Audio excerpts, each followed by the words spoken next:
everyone. Welcome to Spirit Switchboard. I'm your host, Kerrilynn Shellhorn, and you are listening to us live on the United Public Radio Network and the UFO Paranormal Radio Network, 105.3 in the Gulf Coast and 107.7 FM in beautiful New Orleans. Thank you, everybody, for being here. If you are interested in checking out more of the shows that UPRN has to offer, you can head to uprntalkradio.com.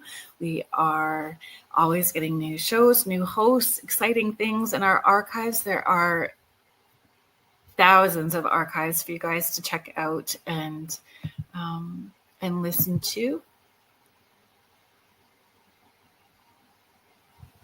If you are new here, thanks for joining us. If you've been here for a while, you have my gratitude and appreciation. I'm always so grateful for the support. Everybody that hangs out in the chat just helps make the show what it is. If you are just meeting me for the first time, I am a psychic medium based out of Guelph, Ontario, Canada. I have been able to connect with spirit from the time that I was little, and have been doing this work full time for just over 18 years now. We'd like to send out happy 4th of July to all my American friends. 4th of July is my oldest son's birthday, so we are also celebrating his birthday today. And he was born, and I was born in Sioux, Canada. So we were that border town. And when my son was little, I used to take him to the border and let him know how awesome the Americans were, that they would throw such awesome fireworks for his birthday. So he always thought the fireworks were specifically for him, which was fabulous. So yeah, that's what we used to do. I'm gonna see where we're at. Just say a few hellos here. Hello, Contessa Martin. Happy Friday to you too. Hello, Victoria, Astrolite Paranormal. Saying hello to both my guests and I. Excited for tonight's show. I am too. Hello, Stephanie Malo. Thank you for being here. For folks that may have missed, Stephanie Malo was on a couple of weeks ago. She is the author of Stopping to Smell the Flowers book series and cards. And I have a wee confession. I know that I had spoke to Stephanie about it afterwards.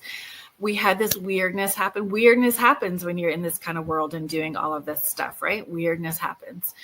And I had drawn one of her flower cards to set my intention for the day. And I was going to talk about it during the show. And I had them on the desk. I know that I had them. And then right before the show, I could not find them. Looked above. I was underneath. I was literally on the floor looking for these cards. It was just crazy that I could not find them. So I have two dogs. One is a Bulldog Shar-Pei cross. His name is Bruce. He's beautiful, sweet, brindled, lovely. And then I have Nora. And I hate to, I probably shouldn't have said it with that tone, but Nora has been a little more challenging for me. She's a sweet Chihuahua pug with heterochromia. So she's got this awesome, like, one blue eye, one brown eye. Anyway, we finished the show. I stepped out of the office and Bruce he didn't come greet me like they normally do. Like normally they sit outside the office door and they're ready for me. And so I poked my head over into his crate and he was eating the said flower cards. So that is where they went and disappeared. There was nothing paranormal about it.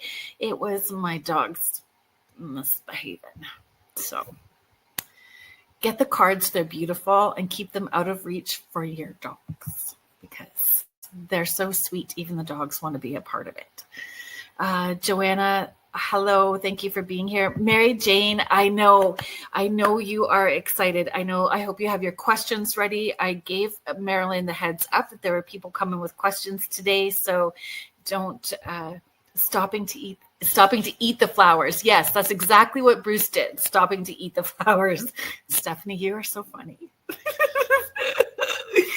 That is exactly what he did today.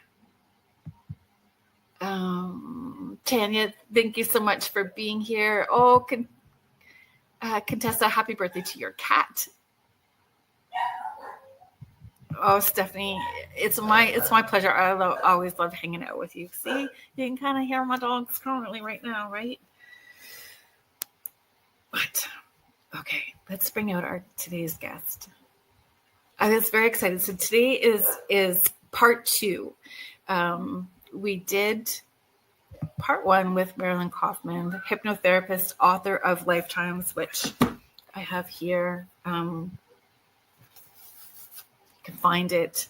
I will double check when we bring Marilyn out the places that you can. I know where I purchased it, which is not always like my favorite to promote, but we will talk to Marilyn about where we can purchase the book. So we talked about past life. We talked about past life regression, past lives, and life between lives. And she had generously offered to do a session for me. And I had told everyone that I would discuss it and talk about it. And that's what we're going to do today. We're going to go a little deeper with things that Marilyn would like to share that we didn't have an opportunity to get to last time. And we will talk about the things that happened during my session. So please welcome Marilyn Kaufman. Hi. We'll go try again. Oh my goodness. Let's see what happens. There we go. Hi. It was me. It was like blipping you on and off. So crazy. Welcome to Spirit Switchboard. Thank you for coming back on the show. Thank you so much for having me. And you know what? It's my sister's birthday today, too. Isn't that funny?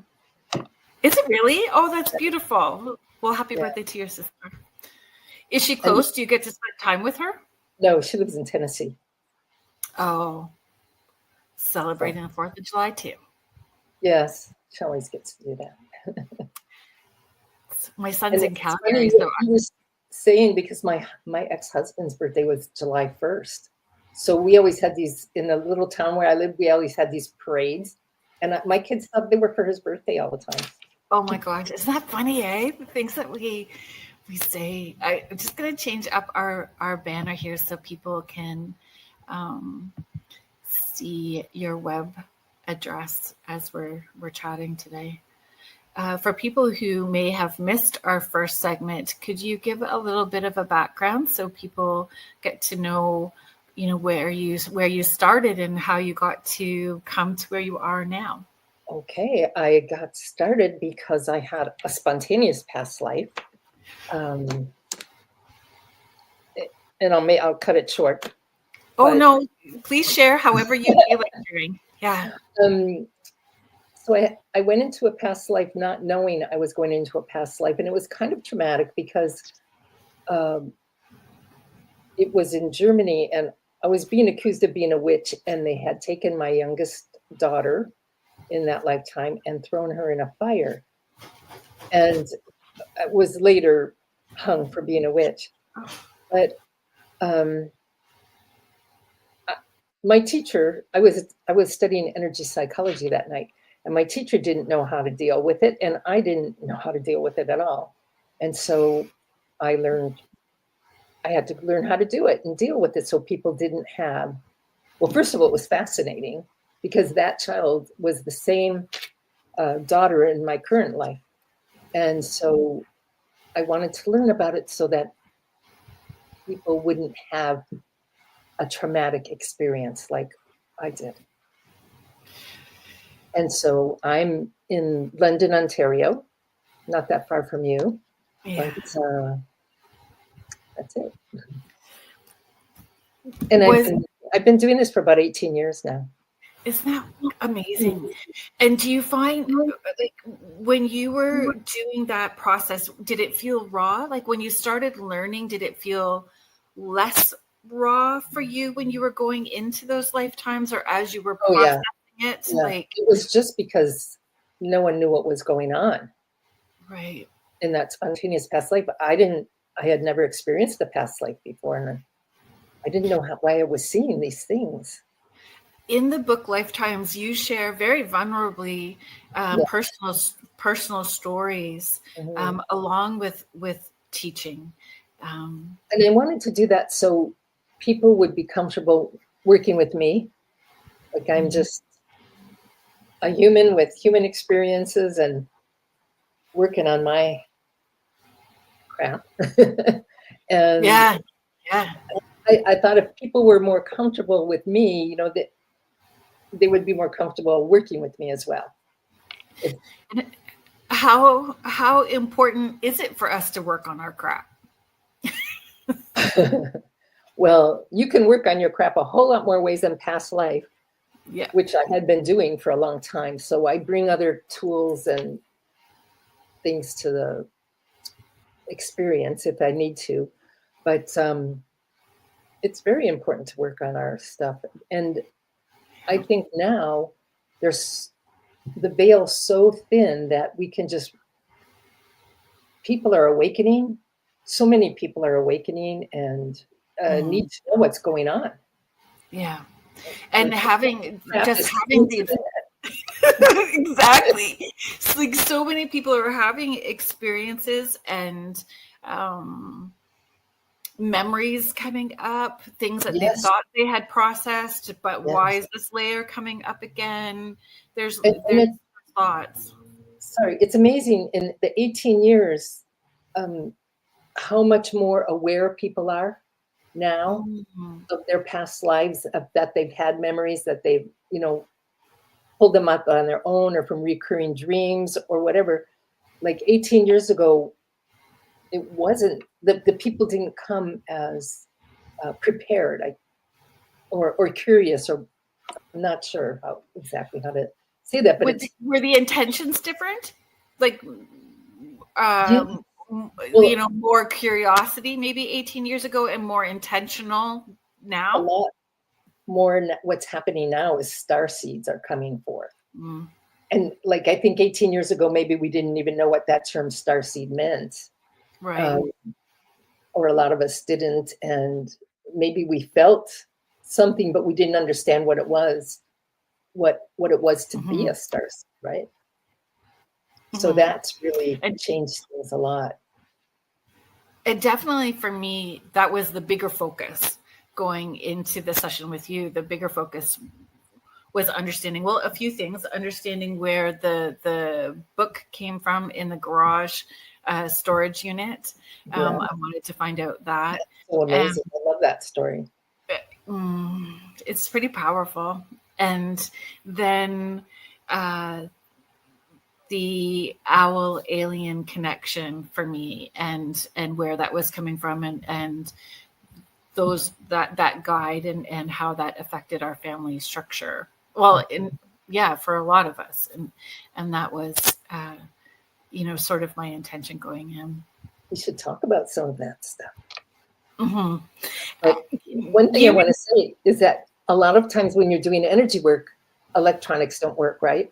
Yeah. So we set up a camera so we could show some video clips, and it was fully charged, and it lasted like 3 seconds.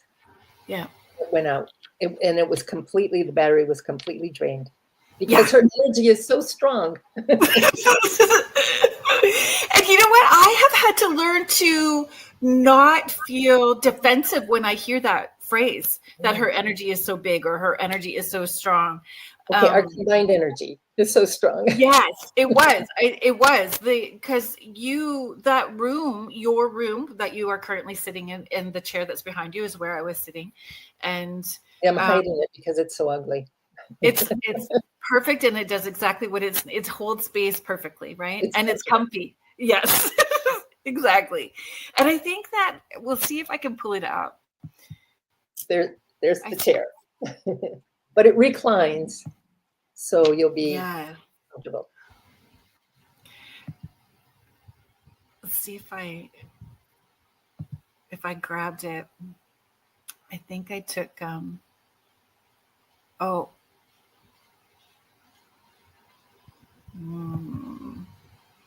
might have to do this differently. Hang tight a second. So do many people record their sessions? Like, I know that you did an audio recording. I record everybody's session and send it to them. Right. Let me see if I can do this. I'm sometimes not very brave in doing this, so this is being brave for me today. Not about sharing, but like trying to find things while we're doing it. Let's see. Oh, yeah, there we go.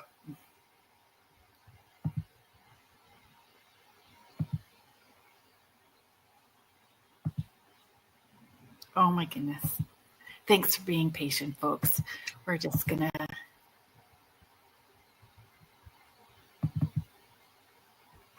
That's what I want.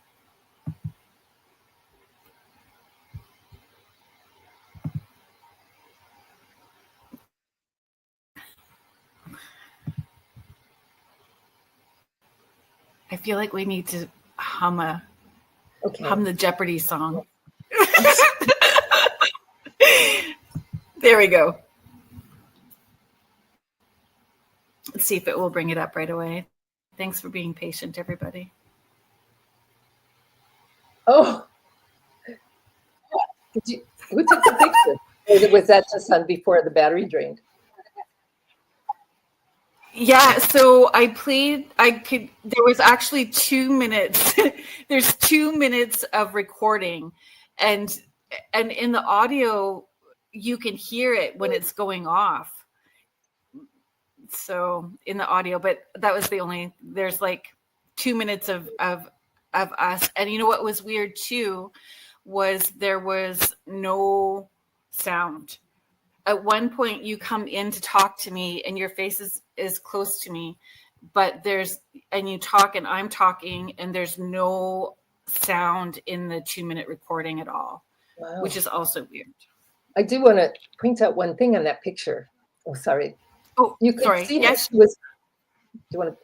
You can see on her face that she's concentrating on what she's seeing. Because in the beginning, if you don't see it like a movie, you have to kind of concentrate. So that's one thing I want to tell people, that when they come to you, you're doing all the work, like you're telling them. But when you come for past life regression, you're doing the work. So it does take a fair bit of concentration. And, yeah. And digging, but I'm always there helping you through it, helping you to understand what you're getting. Can you explain how you get us to that place? Because it was like a very deep meditation and staying consciously aware, but in this state of meditation. It's about a 15 to 20 minute process. And so it starts with a relaxation, quite a long relaxation. And then I do a chakra visualization, and that helps just to keep getting you deeper, grounding, and it helps you start visualizing, and it works on your chakras as well. And then I'll do the hypnotic induction. And then even after that point, I'm talking to you before we go through the tunnel. So then after that, you go through a tunnel. When you step out of the tunnel, you would be remembering your first past life. But it's how you remember, which sometimes is the part that takes a little while, or why you have to concentrate, because either you see it like a movie, or you hear things, or you get downloads, you feel things like physically feel, but also your emotions. And, so it's all the clairs. And then sometimes the claircognizant people, they just get downloads, right? Like, I don't see it like a movie. I get a visual, but I get that download. So, like they say, one picture is worth 1,000 words. And right. That download, so you understand what's happening. I get it. I had it all.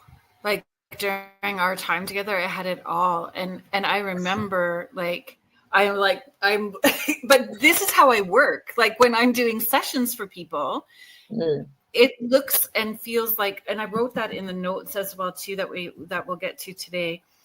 When they're doing remote viewing with me and showing me someone's space, my eyes are closed and I feel almost lifted up out of myself, and they move me around and I have to adjust, and I felt like I was doing that the whole time that we were together in our time together during my session. I was like moving around and seeing things from all these different perspectives. And you were, you were, yeah. And one thing you have to know, because the fact that Kerrilynn is a psychic medium, she's very open, and so things came to her very fast. And I knew you would have an excellent experience because you are a psychic Thank medium. you. It was, well, you held the space, which I don't, which is gonna make me sound awful, but I don't trust very many people to be in my energetic space. I don't open up and allow myself to be vulnerable to very many people at all, because you don't really know what other people's intentions are. I've had a lot of people tell me that, so I think because I'm personal in the book, and if people read the book before they come and they get to know me, they know I'm just a person. I've gone through everything that they could be going through, and I've shared my secrets, not all of them, but a lot of them. And so, it's a safe space, and anything that goes on in this room stays in this room. Mm-hmm. Except now today. And if I write a book, it's completely anonymous. Yeah. So, but I don't intend to write another book about like that. So, well, but maybe yet, who knows? You may get never say never. You allow yourself to go with the flow and be guided in the way that you need to, and allow the synchronicities to happen, and maybe you'll be part of other people's books, because you're a very big part of my journey. Oh, thank you. That's really. This is like, it was a very powerful experience for me. Should we talk about it? And yes, I do. I can work on Zoom. I see Contessa is asking if I can work on Zoom, and very successfully. I've worked with a lot of people throughout North America, especially during COVID. Yeah, that's almost like a swear word. We have to be careful with it. Oh, hello, Mish. Thank you for joining us. Hi, Heidi Gold. Thank you so much for being here. I just want to make sure that if I missed anybody or some questions before we get into it. Oh, Heather, thank you for being here. So my friend Heather has this beautiful property in Cambridge, Ontario, and a healing center that she's opened up on her property called Come to the Forest. And it's beautiful. So she's just commenting, wow, I didn't realize it could be so physical as well too.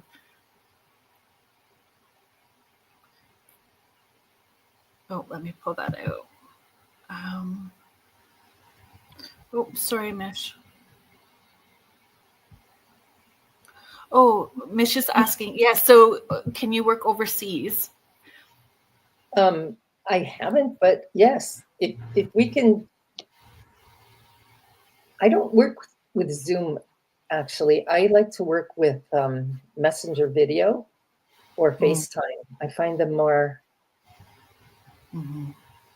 they're more. The only time I ever had a problem was because I was working with someone on her iPhone and she forgot to charge it. Oh, dear. And the thing is, you can't get stuck. If there would be a connection breakdown, you can't get stuck in hypnosis. I tell people who I work on mine with how to, you just say 1, 2, 3 and open your eyes. Yeah. And you can bring yourself out, because all hypnosis is self-hypnosis. I did, I offered like one-on-one meditations with a specific intention. So you let me know your intention and we do some energetic cord cutting and I create your guided meditation specifically for you.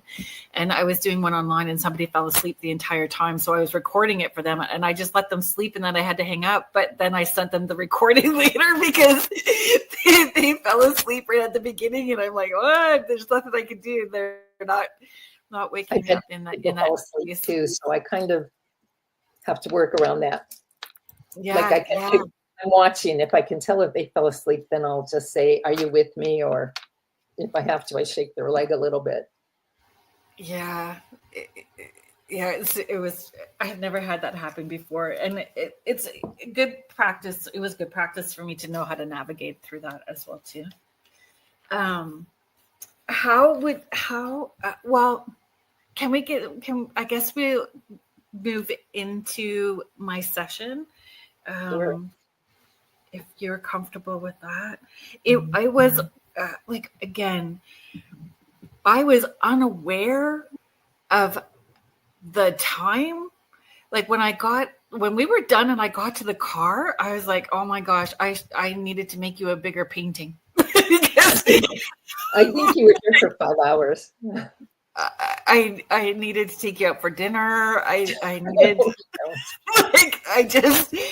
that was it was much longer than I'm sure what you were expecting as well too. And you just so graciously held space and allowed it to be what it was. You can't interrupt spirit communication. You can't. I've never said time's up. Really, eh? No.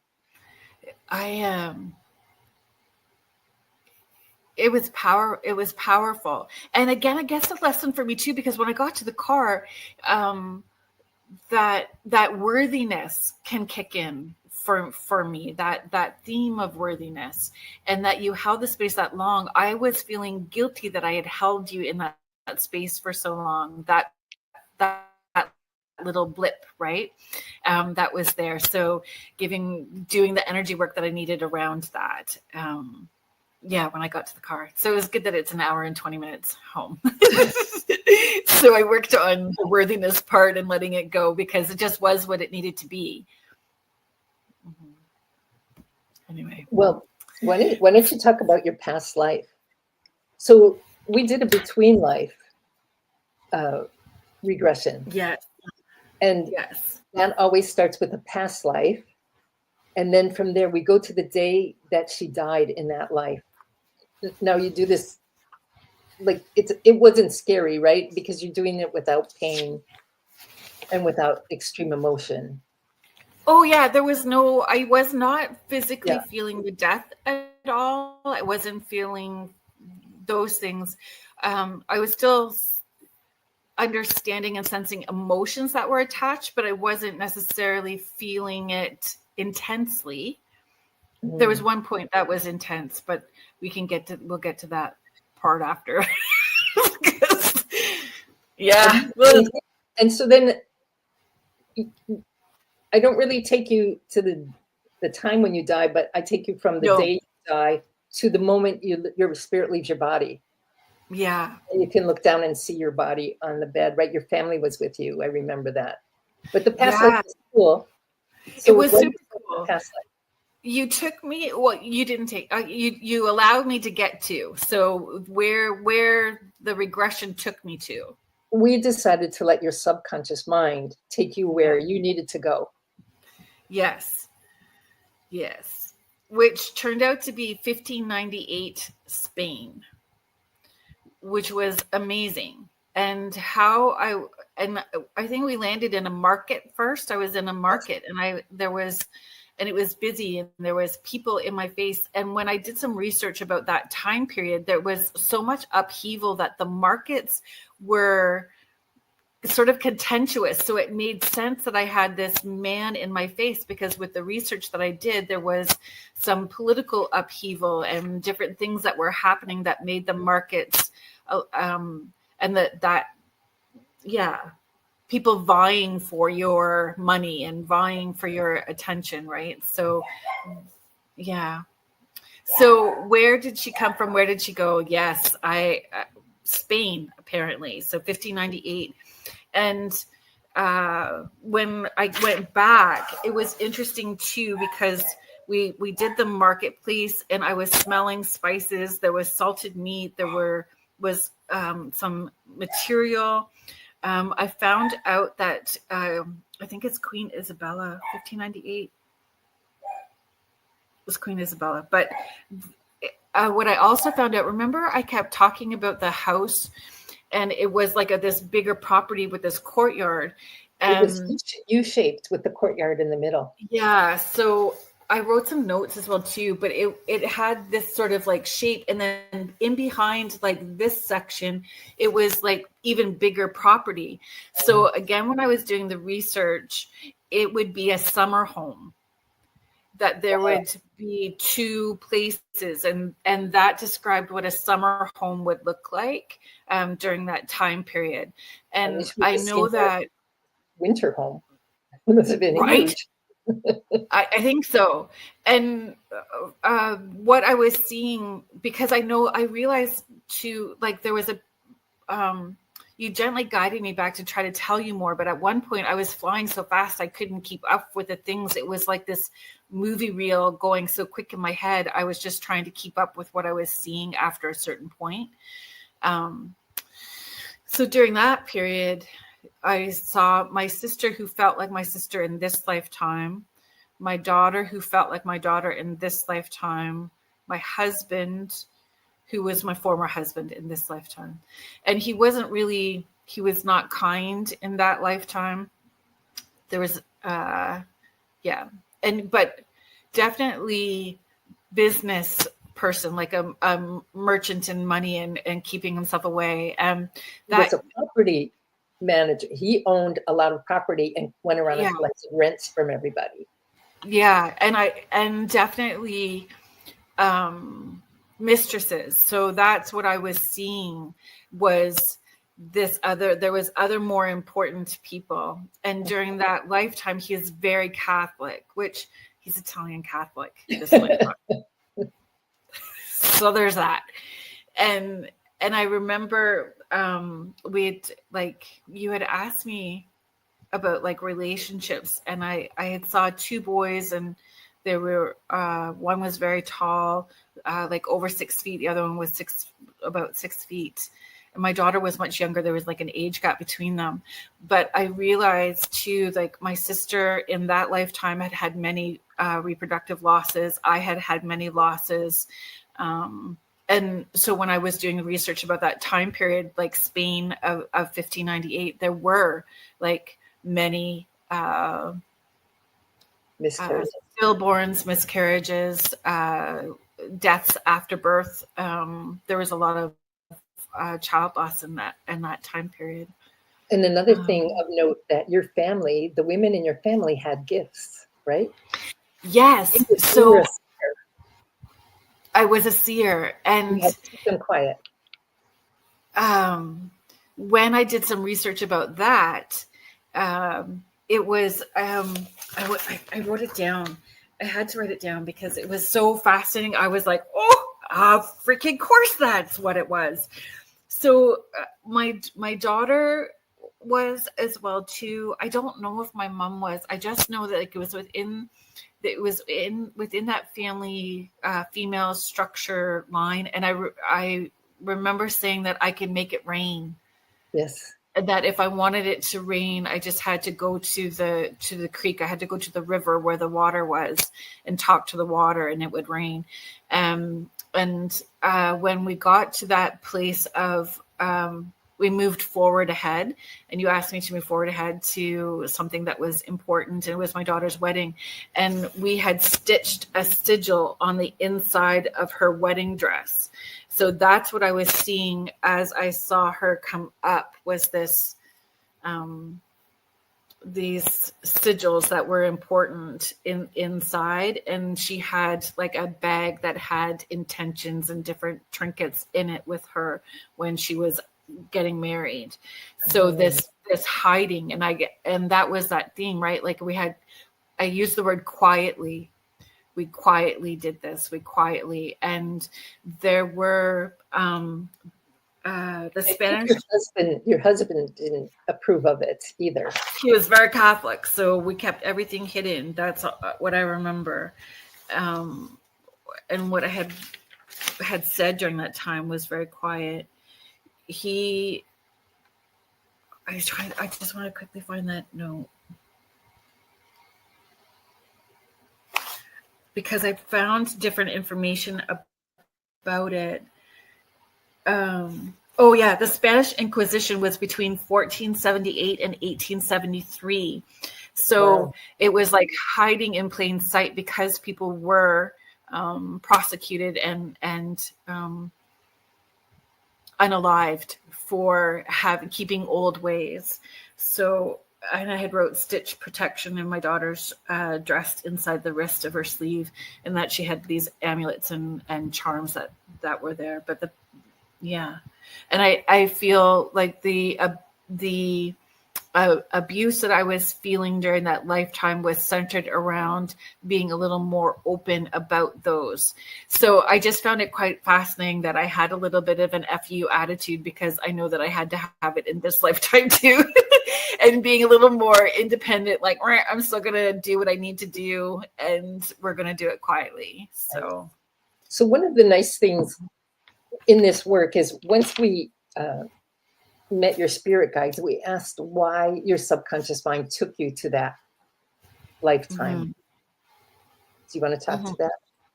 So in that lifetime, the tallest son that I had intervened during volatile exchange. So in protecting me. And so what my guides explained to me in our session was, it was for me to be able to let my light shine brighter, and my children didn't have to be my protection or my protectors in this life. In this lifetime. So for you to stand up for yourself in this lifetime. Yeah, for me to stand up. And what again, where the aha wasn't just about with my former husband in this lifetime. It was also my father in this lifetime. So seeing it in different areas and having to stand up for myself and speak my truth where there was, volatile abuse, for sure. But along with that, it mentioned that a lot of the women in that lifetime and your current lifetime suffered some kind of abuse, and you were here to break that cycle. And you did that cycle. Yeah. And that was powerful in understanding relationships and intimate relationships and seeing how that unfolded. So, that was a great aha and intention that I needed for that. Where did we go after that? Oh, then we went to my death. Think about it so blasé, but I love the part after you went to your mom's funeral. And then you became the matriarch of the home, of that large home. Yeah, it was. So it stayed in the family, even though your husband left. At that point, he left you. Well, he died. Okay, I wasn't sure how he left, but he left. Yeah, he had already gone. He had already died. So he had died first, and then my mom did. So he died much younger, and my mom, which, when I did some research, was also fascinating, because I felt like I was really old. And I remember saying I was like 90, but when I was doing the research, it was saying 60 would be an old age for a female in that time period. So I do feel like my mom was older than that at that time period as well too. And that makes sense for even in this lifetime, because my grandmother she was into her 90s, but she had siblings that lived into their hundreds. Wow. And one of my other aunts lived till she was 102. So, that living longer than everybody else seems to be a thing. Embrace the witchy side, folks. 90's the new 60, right? I think so. I do think so. The new 90. How does that work? I think so. Standing up. So, and then we went to my passing, which was that was good for me too, to experience, because I saw all of my family saying goodbye to me. And in this lifetime, I've had that I'm probably going to die alone narrative in my head. So it was interesting to see that that's not how it was in that lifetime, and creating, clear cancel delete that narrative that I had to put out to the universe in dying alone, right? Oh, sorry, Mary Jane. I'll put your question up. Mary Jane's question is it common for people we knew in past lives to show up in our other lives or current life? Yes, it can be. And it's usually that's the people who are in your soul group you come through with a lot. So if they're in your life currently. And so what I do is I ask you sometimes in certain scenes, is there anyone that you recognize from your current life? And how does it work? It's just an immediate recognition, because you're not recognizing, like, if it's your daughter in this life, it might not be your daughter in a past life. You could be the father and it could be your son or your grandmother. You're recognizing the spirit or the soul, right? Not the body. And don't try to make it work. It's pretty automatic, right? If it is, it's pretty automatic. Yeah. I remember when my daughter was younger and I had my youngest son, who has a different dad. She was very, very motherly. Like, she's 8 years older than my youngest son, but she would intervene like she was the mom. And I'm like, you are not the mom in this lifetime. You are not the mom to him. You do not need to be mom. You do not need to be telling me that I'm not doing a good job in this lifetime, because you are all my children in this lifetime. So we did some energetic cord cutting and some energetic cord cutting between her and my youngest son and between her and me. And then you could feel her shifting where she, Wow. Yeah. And I did some work too with her, kind of behind the back door, in giving her permission to just be herself and focus on her soul journey. And she did not have to support me or support her brother in this lifetime in a caregiving role that took away from her purpose. Wow. So we did that. Like, I think she was probably, just before she turned 9. Because there's so many stories out now about children and the things that they say. Like, there was someone on, I can't remember, on Instagram, and I see him and he has people write in about things people say, kids say. Oh yeah. Like, when I was your mother, like a little kid talking to his mother and saying, when I was your mother, blah, blah, blah. My oldest son said that when he was, I think, 5. He said, you were my mommy before, but you didn't look like this. You didn't look like this mommy. You looked differently, but you are still my mommy. And it happens. And I'm like, was I taller and thinner? Did you do that too? Was my skin still really white and burn all the time? And you know what's interesting about that too? My youngest son, who's like 20 now, he's the one that really talks a lot about remembering. Well, both boys, my oldest and my youngest, talking about heaven and different lifetimes and remembering those things. But my youngest was the one that said, "You have always been," which makes more sense to me now. Having had this experience with you, he said, "You have always been prettier without makeup." Oh, you've always been prettier without makeup. I mean, he had other things that he said in that little conversation, but he's like, and I'm more important than whoever you're talking to on the phone. So please get off. That's where that conversation was going. But yeah. Where did we go to from there? We went after my passing. You went up to spirit world, what I call spirit world, wherever you go after you die. Did you see a tunnel? Oh, you saw purple light, healing light. Yeah, and it was, and purple light doesn't do it justice. I've had an experience in a session where divine team, I was inside the person in spirit's body at the time of their passing. So I saw through their eyes, their room and their passing, and where they were in a healing space on the other side. In that experience, I heard what I perceive as angels singing colors that I can't explain or have words for. It was the most unconditionally loving space.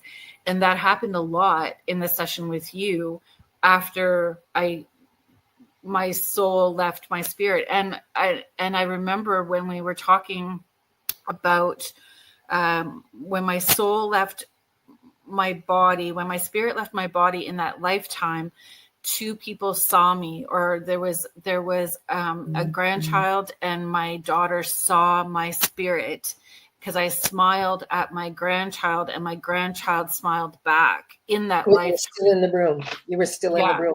Oh, wow. Yeah, before I went to the purple light. That's amazing. Well, that's because your family had gifts, right? Yeah, so.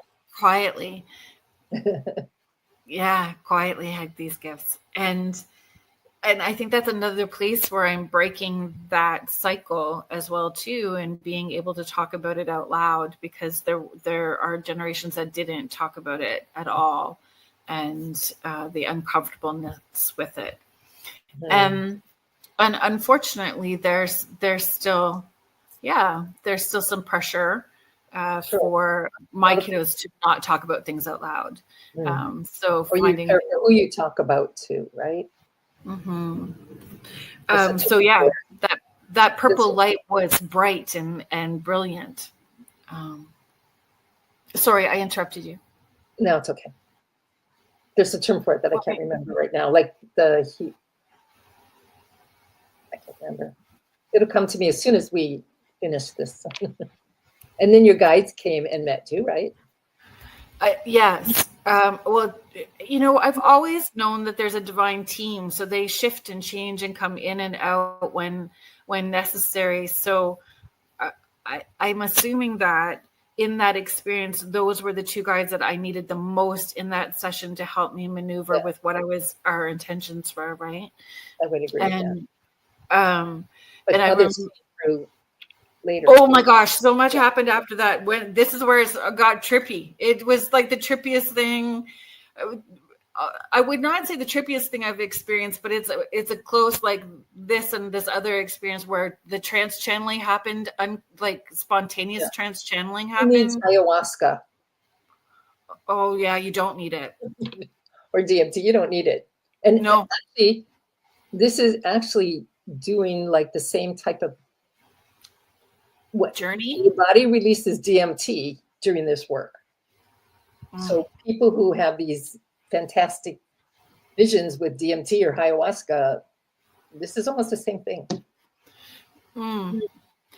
It was just so powerful to me, and it did take me a long time to process, because we did this session on the Monday, right? Our session was on the Monday, and then I had clients all week and the podcast, and I was like still trying to process, like probably 2 or 3 days later. I still am, right? I'm still having to. And you will, and you could even like a year later, you could have something will click and you'll have an aha moment, or any amount of time. Yeah, it is extremely powerful. And I just want to say too, like I have never been interested in doing a past life regression. I had never been interested in doing a past life regression, because I know that my neurodivergence would make me hyper focus on one thing. Like I still remember the cringiest thing that I did in grade 7 and ruminate about that every once in a while. So for past life regression, that was my concern, right? So when you said, let's focus on the life between lives, I'm like, okay, let's sign me up. But having gone through this process now, I understand better and have more appreciation for why the past life how it can help us and understand, and why I would go through that process. So, it was such a great experience for me to, not that I didn't appreciate the work that you did, but how it would benefit me. And I'm so grateful. Yeah, I'm so grateful to you for that. I never had any desire to do it either until I went into that sponge. And I think that's why I went into that spontaneous past life because it was my spirit guide saying, okay, Marilyn, get on with Yeah. it. This is what you're here to do. So Yes, what you're here to do. we're not going to explore it. We're going to give you a little push. It was Right. a little push, yeah. So this was a push because I know that what we're about to talk to next, that push is part of what I need to explore more and begin doing on a deeper level. And clearly I was ready, but I know that I had been digging my heels in for a while because that came out. I'll bring up Joanna's question. Thank you for being here, Joanna. Joanna is saying, I have no partner or children in this life. Does that mean that I've never had any? And if I had them, why wouldn't they be here with me now? That goes into the whole pre-life planning. So a great book to read, if I can just say this, is Dr. Michael Newton's Journey of Souls. And it helps you understand how you plan your lifetime, like the milestones, the big things. And if you didn't have them in this lifetime, it doesn't mean you haven't had them. And it means you chose not to have them in this lifetime. And, and those are the type of questions you can ask your guides. But yeah, every lifetime is a lot of, I always say to people, if you were going to make up a past life, you would never make up the ones you just experienced because you'd make up something completely different, right? Mm-hmm. Well, I was like, even today when I was revisiting the audio, I was like, man, did I have to go back to where my former husband was? Come on, I thought I did all that. I have to go back to Earth in my next lifetime. Yeah. No, you don't have to. Yeah, there's exactly. There is some and again, I've done a lot of work that way as well too. Forgiveness and healing and thanking his higher spirit, because I without that, I know that I would not be where we are at today. And it was a very big push, like put the kids in the car and drove provinces away. You know, it was not just a walking away, it was provinces of driving away. Joanna is saying, oh, sorry. Joanna's just saying, okay, wow, thank you. So many people say, you know, like, I didn't have a great childhood. But the thing is, we pretty much choose our parents in the pre-life planning stage. And we say, okay, this is what I need to work on. What parents are going to make me help me accomplish that, even though it may be painful? Like, yes. And so part of that is recognizing, because I still have a very strained relationship with my father, but understanding that he has played a role, and he has played a role so well that he forgets that he comes from the same place as me. We all come from the same source and all come from the same place of light. And so it helps release the anger part. And it also helps with understanding where the healthy boundaries need to be as well, too. I do not have to put myself in a place of being emotionally or hurt, but can still hold loving respect for him at the same time. In my early working of this, I worked with a woman. I gave a talk and at a metaphysical shop, and she came and she heard me that weekend. And it's a horrible story. It's in the book. Her father killed her mother. Oh. And she had a lot to work through and everything, but she came to me later, maybe 6 months later, and she wanted to know. So we went into the in-between, and she actually saw they were planning this. No, I can't remember what the reasoning was why the father would do this to the mother, maybe it's a karmic thing, I can't remember. But they wanted to know who will be there to help him or to get him through this. And she saw herself raising her hand and say, I will do it. That was so empowering for her because she realized, like, she could have gone after that and hated her father and, you know, like never forgiven him or anything. And she did have to forgive him, not with me, but I mean, before she met me or came to me. But she saw herself volunteering for that role because right after that happened, he went over to her house and like, you know, how do you do that? And he volunteered to do that role. Yes. Like, and there's that. So understanding that, yeah, it's powerful. And the mother volunteered to let it happen. Exactly. Yeah. Exactly. It's a lot to process, and you have to be at the right time and the right place in order to do that kind of work.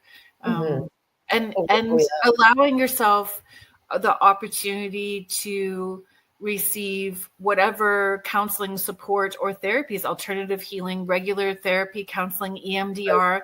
There's a lot to it. And I'm so glad. But you know, regular therapy, and I never would put that down, but it can't do the type of things. No, but it still serves a purpose. Yeah. Yeah. Oh, definitely. I'm glad she went first for regular therapy. Yeah. Yeah. Okay. Michelle, we'll put yours. Michelle Plummer is asking, I wonder if there's any correlation to past lifetimes and the types of books we read. I think it's just your progression of soul. I think, you know, for people who like me, I'm a readaholic, a bookaholic, whatever you want to call it. And once I started reading books on the spiritual type of books, like I couldn't get enough. I'm still getting. Do you really? Do you still read a lot of spiritual books? Yeah, I read those books more than I read novels. Really? Yeah. I find I have to be in the right spot, and they have to be the right ones. So I'm reading some. Yes. Like, it's true. I don't read them as much as I used to, but those are the books I buy as books. And if it's a novel, I just buy it for my Kindle, you know. I just learned something the other day that it makes so much sense once you learn it. But when we talk about being our higher self, and our higher self being that part of our spirit that stays in spirit world, and only, a percentage incarnates into your body. And someone said this just the other day. I don't know if I read it or if I heard it. Your spirit, 100% of your spirit cannot live in a human body. It cannot be contained. Our flesh and blood can only contain a small part of our spirit. It is. Makes sense now that I know it, but I just never thought of it that way. Yeah, no, me either. Thank you for sharing that. Yeah. Mary Jane, I'll put you something new. Well, we do. We should constantly be in a state of progression, evolvement, learning. And that brings up something that you did while you were in the between. You saw yourself as your higher self. Mm-hmm. I'm going to share Mary Jane's comment. Then we're going to talk about my light body. Okay. Mary Jane is sharing, oh, wow, that was an aha moment for me in understanding how we choose experiences, lessons, and parents. I highly recommend. That book changed my life. It made me not afraid of dying. And it just made so much sense. Mm-hmm. And yeah, it's powerful. It's freeing, right? And it helps you go deeper. So really deep. And then again, I always think about what I see in sessions where there's healing that's needing to take place. So why they're coming through and what the intention is for the client and what the intention is for the person in spirit or that spirit coming through, and how do I want my afterlife to be? So making sure I'm doing what I need to do here so that afterlife is peaceful, so I can be more helpful from the other side. Yeah. Yeah. And I wouldn't want family, regardless of things that they have, regardless of experiences, to be in an unrestful place on the other side. No, no one wants that. So my light body. My light body was fast. That was because I was actually seeing my light body when I was seeing my guides, which I found fascinating, because my guides had this physical form, which I don't normally see guides in a physical form. It always is frequency. I feel them, and then I know where I'm at, who I'm with, and working based on their unique frequency. So after we got through that initial, what they were showing me, because the taller one, the taller male figure, Emmanuel, was holding a book when I first got there, and Josephine, the smaller one, and Emmanuel was the one that seemed to be keeping me in check. Every time I was pausing to hold back, there was accountability from him, like, don't hold back, move forward, it's okay, or here we go, we're about to take off. And then away we went. It was like 12th dimension. We were moving so fast, and my light body was what I experienced when I saw that person in spirit, when I was experiencing their death and seeing where they went after their death, that home feeling. So when I was seeing my light body, it was I could feel my jaw relax and my shoulders come down because I was at home. I'm trying to think of what you said. You were sparkly. Yeah, it was like iridescent. It was brilliant white. Like if you like that mother of pearl, you know how it shimmers with all the colors, that those beautiful purples and blues, and it was just shimmery like that. There's so much here. We have so much to go through yet. I know. We're probably going to need notes, so that's what we're looking at. We're going to need a part 3. I'm going to pause us before we go next, just so that I do our station ID. So let me do our station ID, and then we can pop right back into things. So if you are just joining us now, thank you for being here. Thank you to everybody that has been listening so far. You have been listening to Spirit Switchboard, and I'm your host, Kerrilynn Shelthorne, and you are listening to us live on the United Public Radio Network and the UFO Paranormal Radio Network, 105.3 in the Gulf Coast and 107.7 FM in beautiful New Orleans. If you are enjoying what you are listening to, please consider hitting that subscribe button on Spirit Switchboard channel on YouTube. You can head to uprntalkradio.com and find all of the different shows that our network has to offer. There's something for everyone, and there's always new shows that are coming on. And I heard through the grapevine that there's a new website coming on. There's potentially a merch page. There's all kinds of like fun stuff that are in the works. So thank you for hanging around with us. Today's guest is author and hypnotherapist Marilyn Kaufman, author of the book Lifetimes. And she is here talking. We are exploring past lives and life between lives, and the session that I had with her. So thank you so much for being with us today. I think you should talk about the book, The Course in Miracles. Okay. We talk about these things before, what she wants to know, and I write the questions down, because once you get there, like, you might not remember, right? So she told me this story, so we wanted to know. So this was Jesus and Mary Magdalene, right? Yeah, it was amazing, because I kept smelling roses, and I smelled roses when I first went into my light body. When I was seeing my light body, I was smelling roses. I just kept smelling roses. And that's how they let you know. That's how they let you know that they're near. Yeah. And should I explain that story really fast? Yeah, really quick. Yes. I only say really quick because there's so much more. Yeah, Cole's Note version with the Course of Miracles book. It is a 3-ring binder. of Course in Miracles that is not chaptered. It is just like, I don't even know. There's no chapters in it. My kids and I were displaced and without a home for a number of years, and we had a storage unit. And I would take the kids to the storage unit. We'd swap out clothes and toys and stuff. There was a green chair. I would lift open the door, unlock the door. I had the only key. Nobody else had the key or the code to get into that storage unit space. And one day we got there. I opened up the door. And this black binder was on the green chair, and it was A Course in Miracles, which I had no idea. When you open it up, that 3-ring binder, and it was a picture of Jesus' face right there. And I just started going through it. Every time we would go to the laundromat, I'm doing it, highlighting, putting notes, having aha moments. I was humming. There was static energy every time, and there still is, but now I understand that you're supposed to pause and allow yourself to process some of it.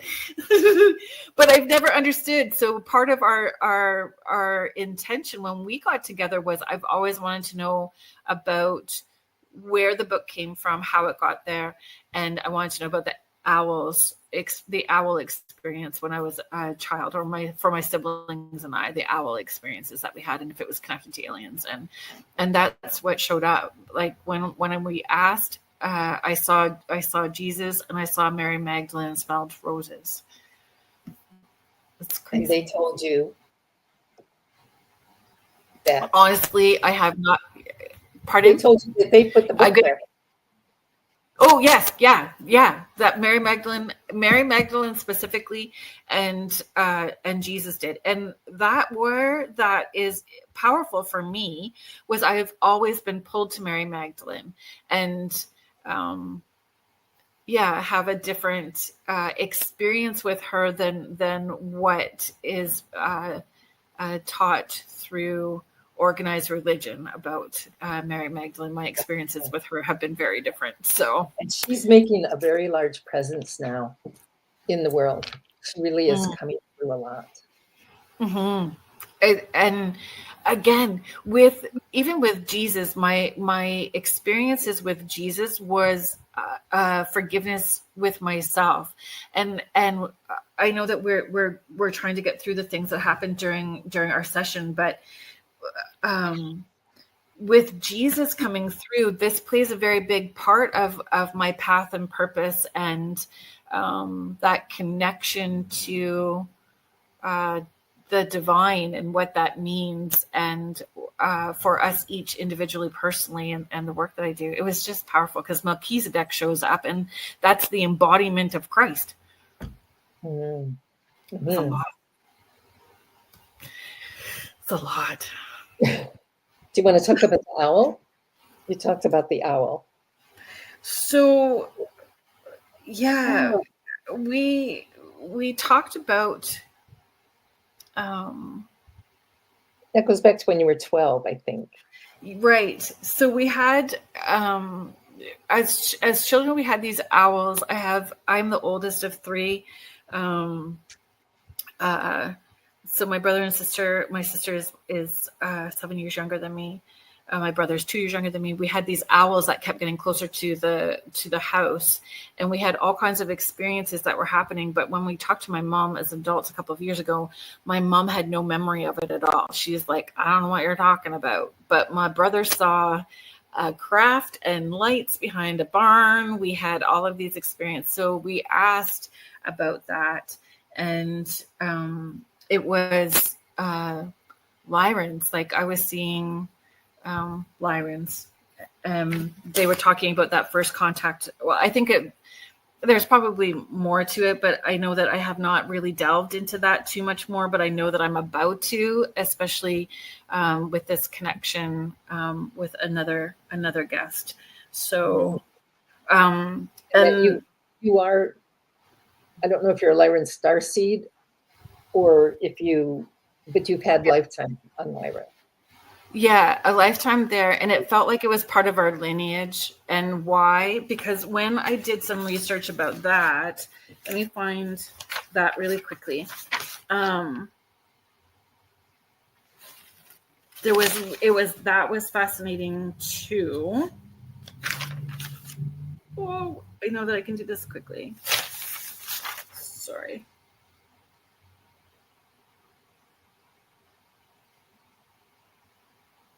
Okay, so it's one of the Lyra constellation and the connection to Lyrans is one of the oldest humanoid civilizations in our galaxy. And when you have that connection to Lyra, you will feel a strong sense of purpose, drawn to the night sky. As a little kid, I would lay out, even in the middle of winter, and I grew up in Northern Ontario, and I would lay outside at night just to watch the stars and the snowfall. And I would stay out there forever. It was like my peaceful place when I was a little kid, looking up at the stars that way.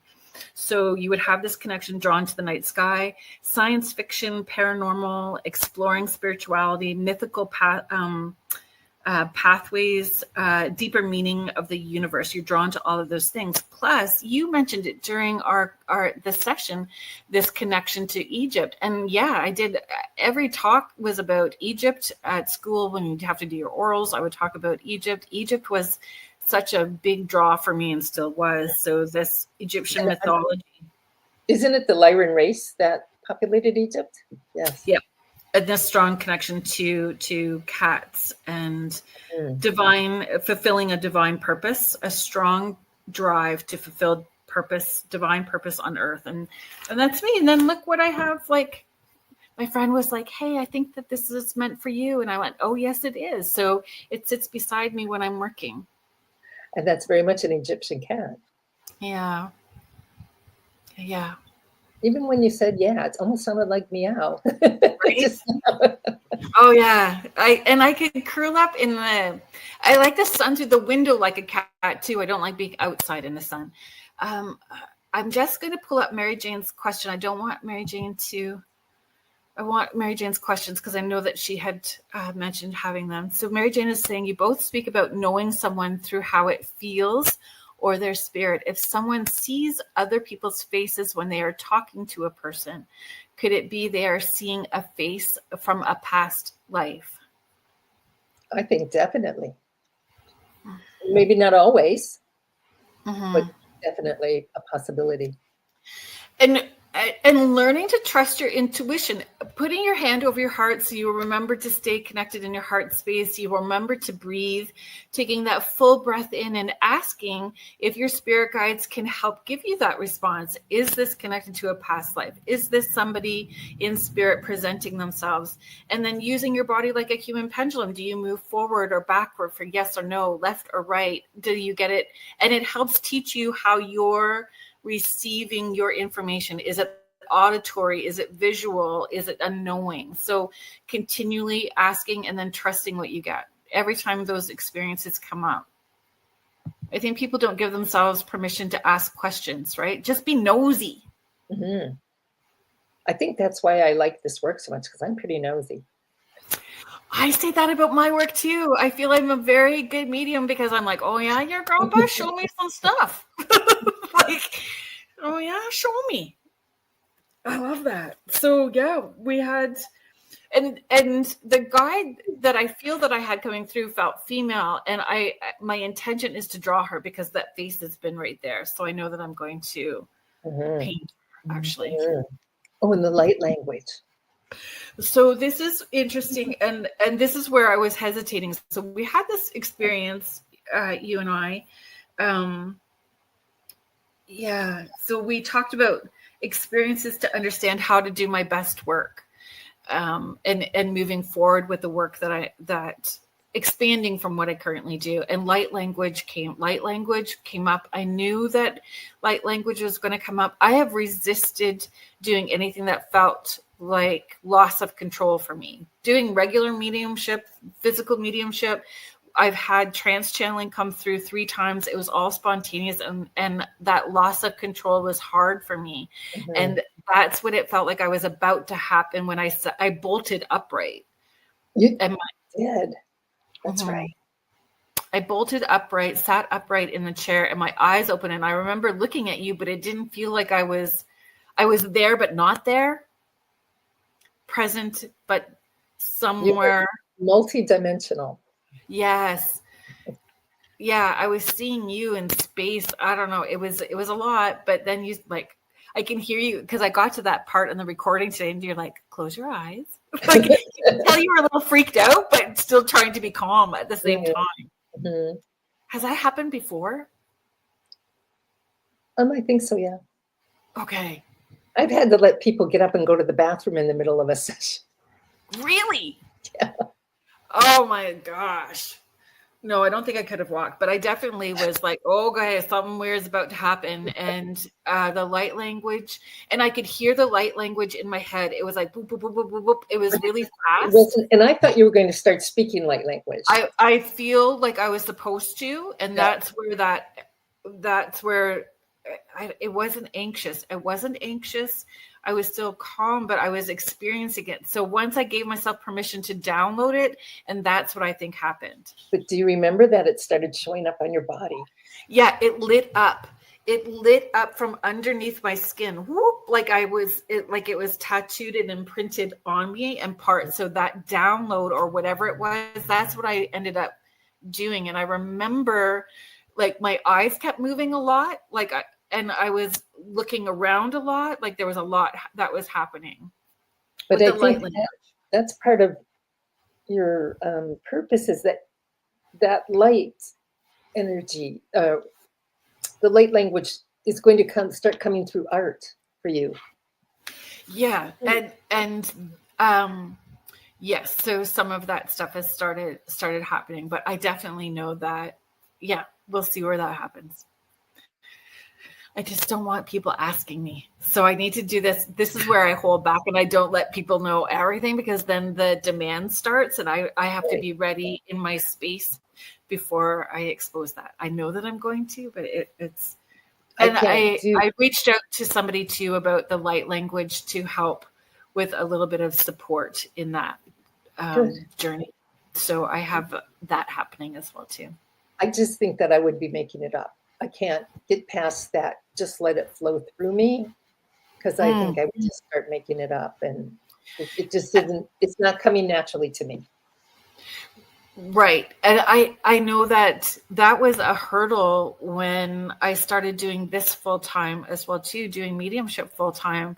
I'm saying things and people are shaking their head no, and I have to just be okay to keep going because I know. And you know, however that lands. And inevitably I'll get an email later going, hey, this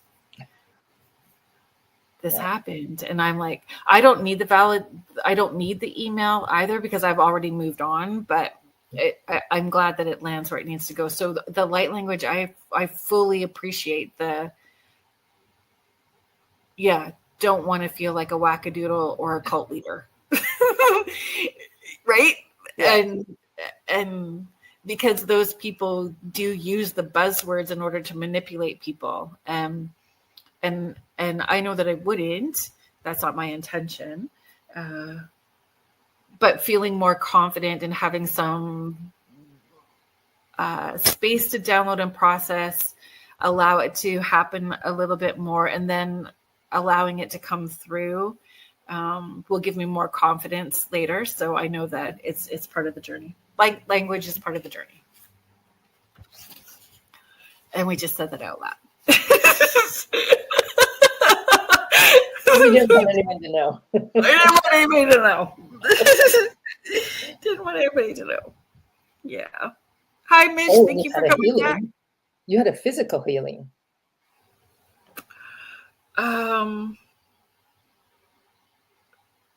Oh yeah, it was weird because I felt my body adjusting. There was like organs stuff around. Yeah, it felt like organs were moving around. And the last time something like that happened, I forget. I think that my oldest son was, I don't know, 12, 13 or so. And it was an off-world alien guide that came through that was showing me DNA structures. And I was seeing them manipulating in order for me to understand how they were helping my oldest son.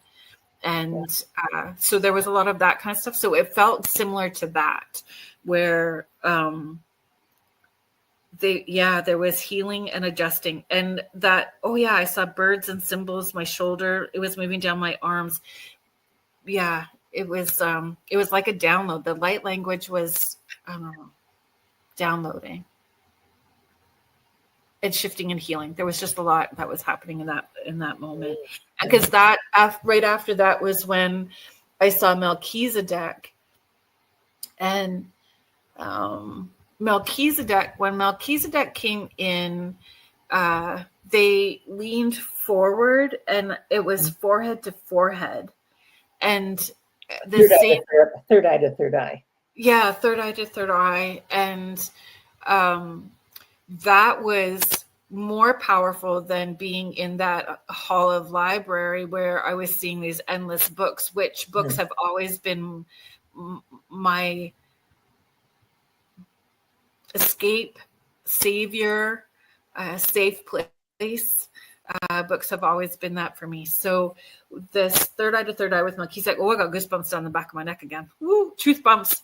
So my tooth bumps, it was like a movie, and all of this information coming through. So divine wisdom, almost light. prophecy. Pardon? Almost prophecy. Yeah, and then everything started to happen that way. So it was wisdoms that were coming through. I don't know how comfortable I feel about sharing some of the prophecy stuff, but it was a lot. There was a lot about the US. I think the one thing that's really nice that I don't think is that, a lot of information that's hidden from us now is going to come forward soon. Yes. And it did feel through like the pyramids, under the pyramids. And yeah, I was seeing the pyramids for sure. I was seeing underneath the pyramids. I saw Lemuria anchoring energy. I saw Aristotle as Lemurian. Before he came to Greece, he was Lemurian. Yeah. And then seeing information that was coming up around that. What is the word that I'm wanting?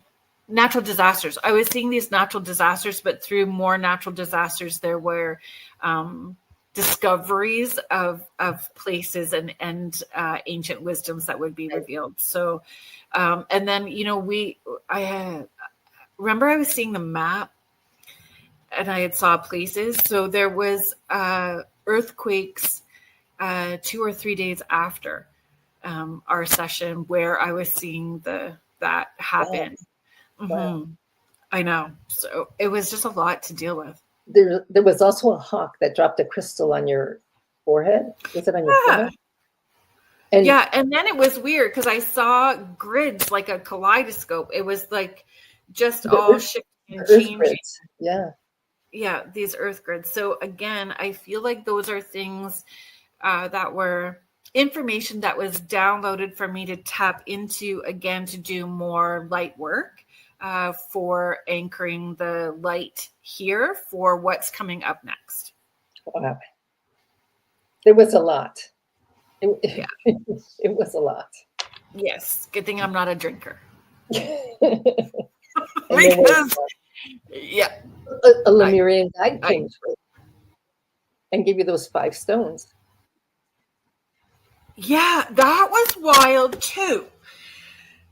Everything about this was crazy. So, can I just say something? So, we wrote, right after this happened, I listened to the recording myself and wrote all these notes. And when you get home, it would be a good thing to journal because it's a lot.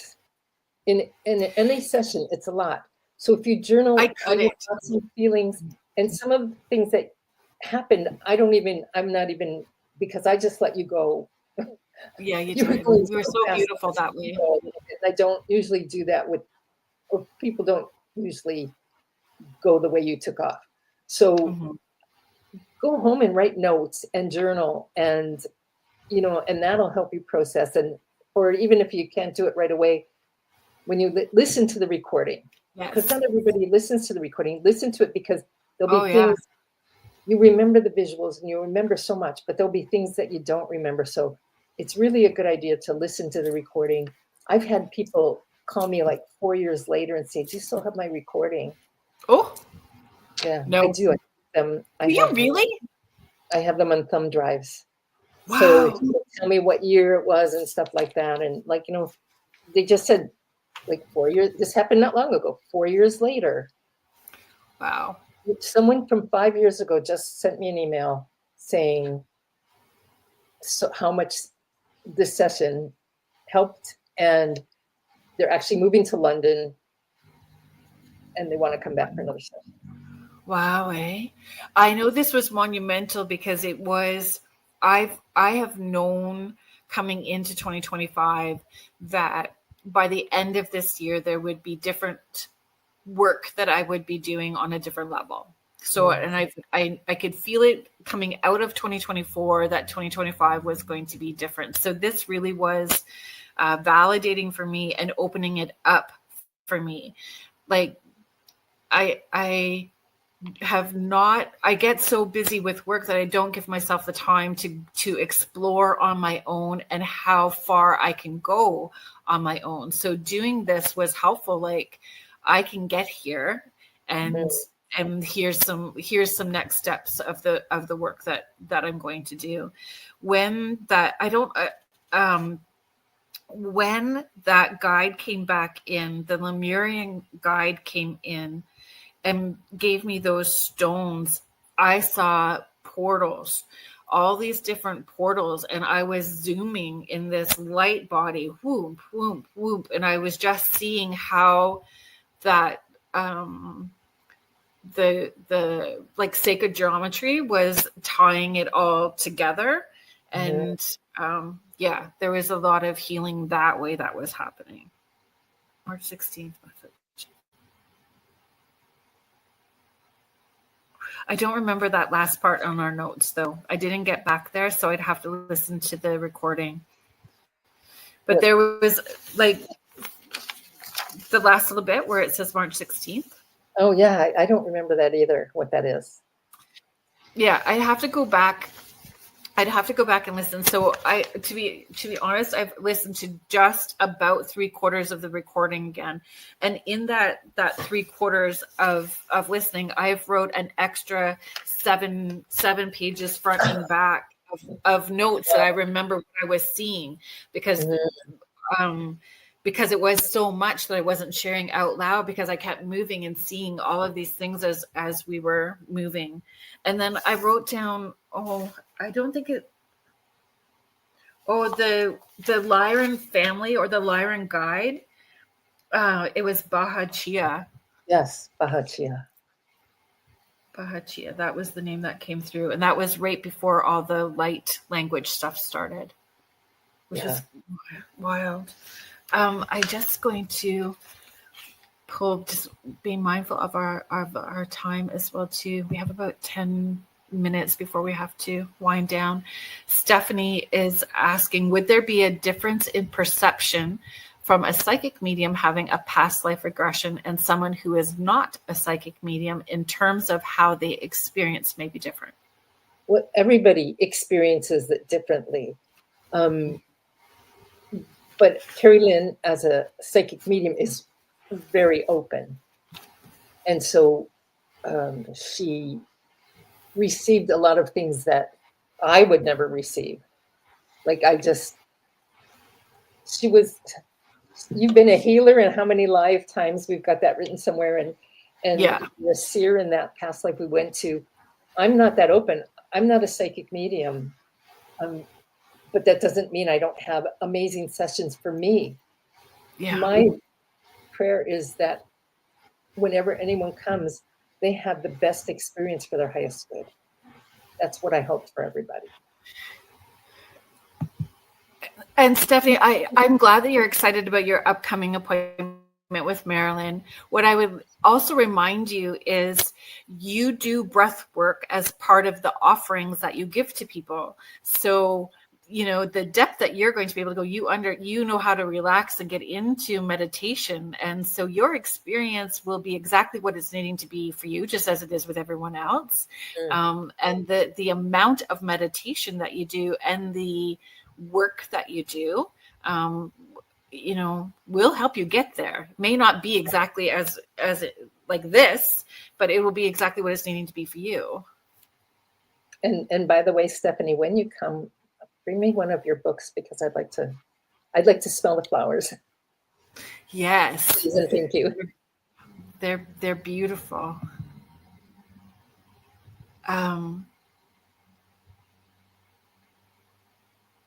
Okay. Mish, I'll pull this question up for you as well too. I know I've missed some today. Curious, reading so many different people, are there similar things everyone talks of? So was my session, were there similar things compared to other sessions? What do you see? The past life, you got glimpses. Remember, and I take you forward to another time, like later in that life and later, or it could be younger, it could be earlier. So we do that. So you're just getting glimpses of those past lives, and that's, but it's the glimpses that help you get the understanding that you need from that life. And there are certain questions that like when we talk about questions. So when you come and we talk for a good maybe hour, I kind of divide things. What's best to explore in a past life, and what's best to ask your spirit guides about. So I always like to have people ask what their purpose is in this life. That's like one of the things. So, and then it's always how those past lives relate to your current life. But there's many similarities because I work, but maybe other people who do past life regression don't work the same way I do, because I know people have come to me who've had past lives, but they've never met their spirit guides. And so, I think that's one of the nice things that I bring to a session. Agreed. And it's almost as good as having a between life. It's not exactly the same. Yeah. But able to meet your guides, and sometimes deceased loved ones. I think that is just such a beautiful experience when people meet deceased loved ones. And yeah, so there are a lot of similarities. I mean, I've done so many that there are similarities, but everyone's different, and I never know what to expect, and I have to be ready for everything. And that's where I depend on my intuition. I'm not psychic, but I'm intuitive when I do this work.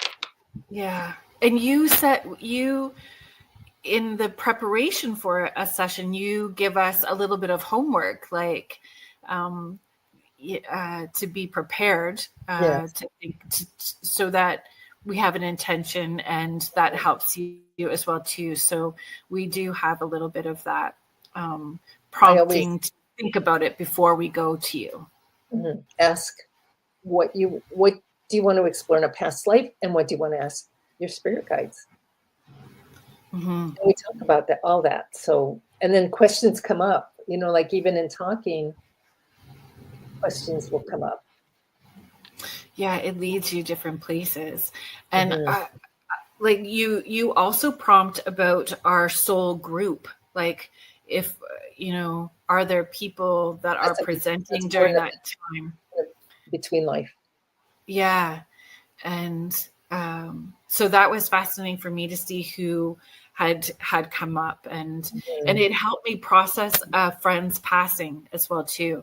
Like, even though this is the work that I do, I was still hung up in some grief around that friend's passing, and they showed up right away. That's one thing. If people, I can't guarantee anything about deceased loved ones coming through, but if people are grieving really heavily, I would say don't come to see me at that point. Wait, because even my own daughter who lost a baby, it's still too emotional. I'm sorry. Yeah. And that came up for me in our session, like the babies that I had miscarried, all of them came through with my spirit guides presenting all of these babies I from don't both. remember that part. I don't think Yeah, I heard that part. And it's in there.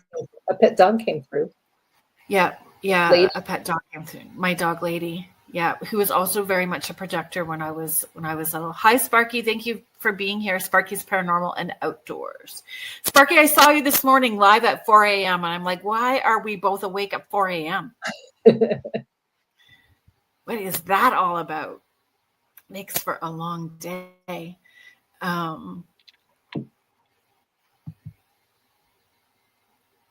It was great for me to see that person though, because it was how I normally see for other people when I'm in a session for other people. So to have that experience that was just for me was very special.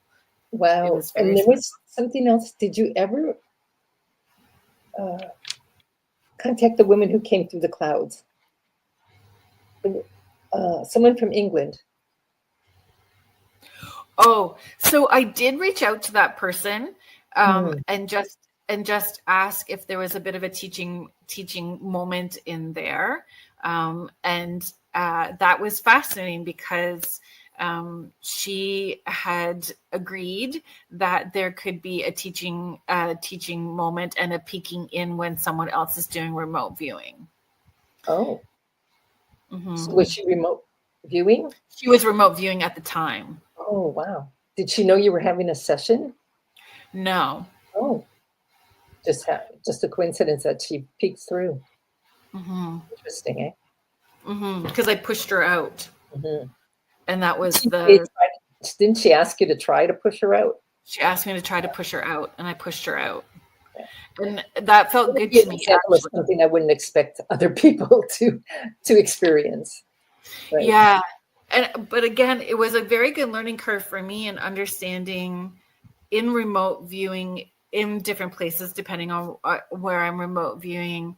I have, like, when I was traveling, it felt like when I was moving dimensionally, when they were moving dimensionally, I saw beings from those different dimensional spaces noticing me as I was maneuvering.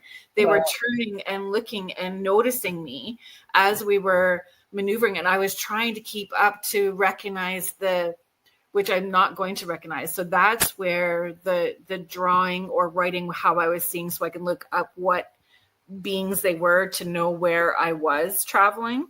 Wow. Because they were all turning to look, and then it was like a movie when they pause, like you're moving really fast and they pause so you can freeze frame and see who's there.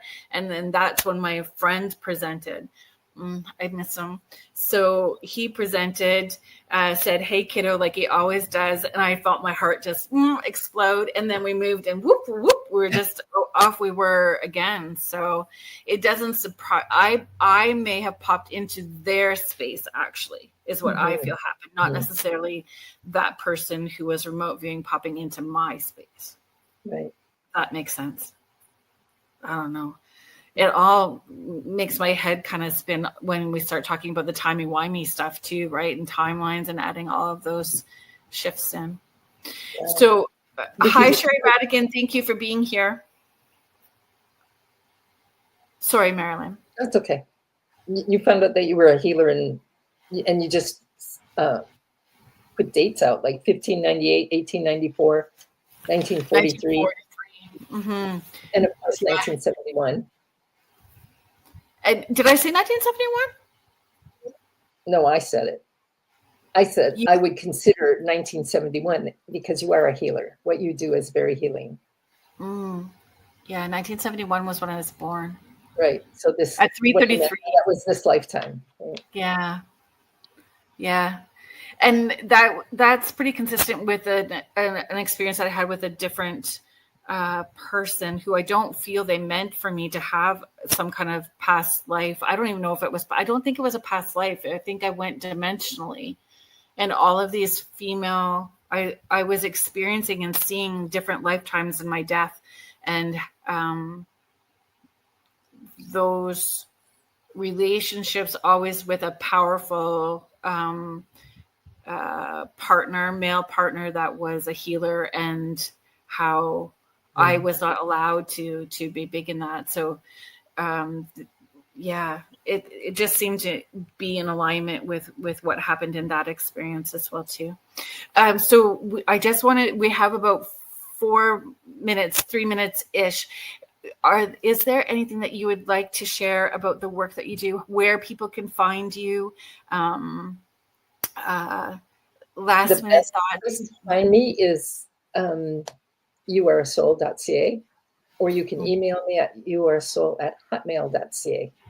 And just to remind you, it's CA and not .com on both. But the one thing I wanted to also mention is that we always ask, like, going forward, what is your takeaway? And yours was really to let your light shine more, right? Mm-hmm. Mm-hmm. Yeah, even though I'm very public with my very public with my job, but I don't know how you do all the things you do, like every morning live, and I'm retired. I can't do all that stuff. Well, sometimes I don't feel like I do it very gracefully, but I do the best that I can. Yeah, the takeaway was how much I still have to learn about myself and can learn through those past experiences, and then it's going to be monumental. Like it was powerful and monumental, the dimensional traveling, and there's more of that to come. I think that's opening up. So I just keep saying, like, I have 3 weeks of holidays coming up, so I'm just trying to get to that, so then I can really take time for me to explore and see what happens when I'm doing this. And books kept coming up as well too, so I know that I need to be writing my book, which I have resisted for a very long time. But I know that the journey and being able to teach people, as you did too, right?